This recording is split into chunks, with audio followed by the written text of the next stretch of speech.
I am so excited, y'all, to share with you the stages of this book preparation and what I do. So this is a young man that I actually did treat, stage or level 3 autism.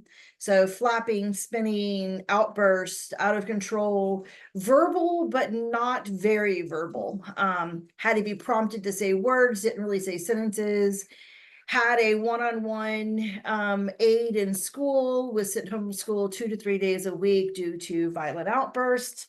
That was the behind the case scenes. I have marked out his name so that his, privacy will be protected. And I have had permission from the parents to share this information anyway.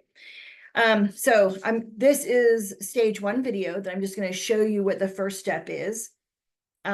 I received the report. It's digital. However, I do print it up because I like a physical form as well as a digital form. And I'm going to show you some of the things that we kind of saw in this this report.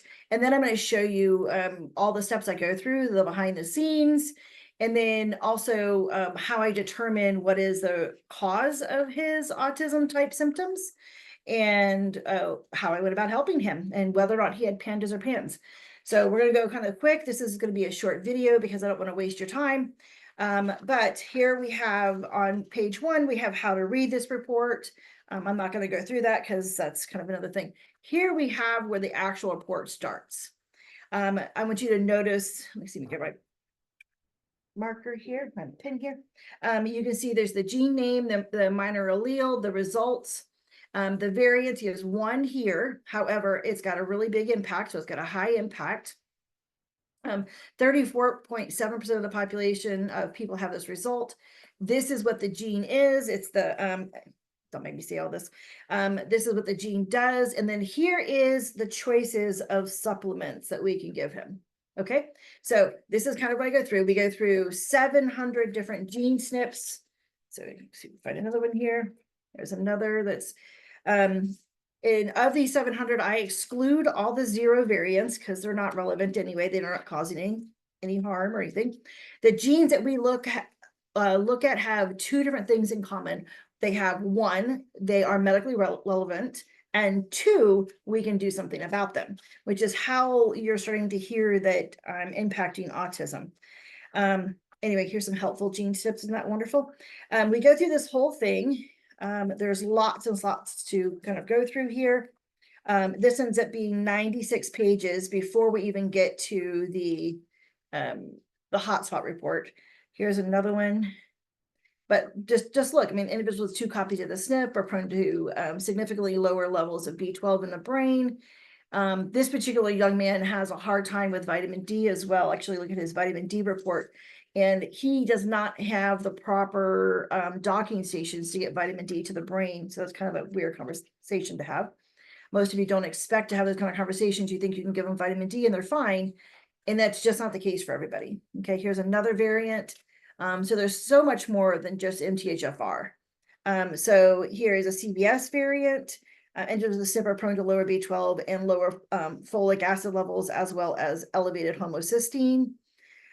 We can implement this with supplementing with B12 via injections, diet. Like I said, this is going to be kind of quick, so I'm going to kind of move forward here and show you the hot spots, if I can get to that real quick. This young man does end up having pandas. We end up finding a couple markers for pandas up. Here's a hotspot report. Hotspot summary, I'm sorry. So he does have a SNP for pandas pans. 0.7% of the population has that. We treated his pandas pans with cat's claw. I've now been published 6 times with my treatment of pandas pans, and I seem to have this real draw to individuals with autoimmune disorders. 1, because I don't believe in autoimmune disorders, and I'll explain that in another video. Let me see if I can move this down just a little bit. You can see his mast cell activation here, B12. Oh, and I think he actually just had his name in another one. Inflammation, copper and zinc, vitamin D. Like, I want to read this one to you real quick. This particular one right here.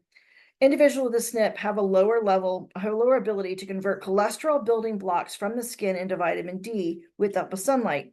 This gene is regulatory switch that controls the conversion of 7-DHS DHC, I'm sorry, to either cholesterol or vitamin D, individuals with the SNP have a higher conversion of 7-DHC to cholesterol rather than vitamin D, and are therefore prone to lower vitamin D levels. Note this SNP is not associated with higher blood levels of cholesterol.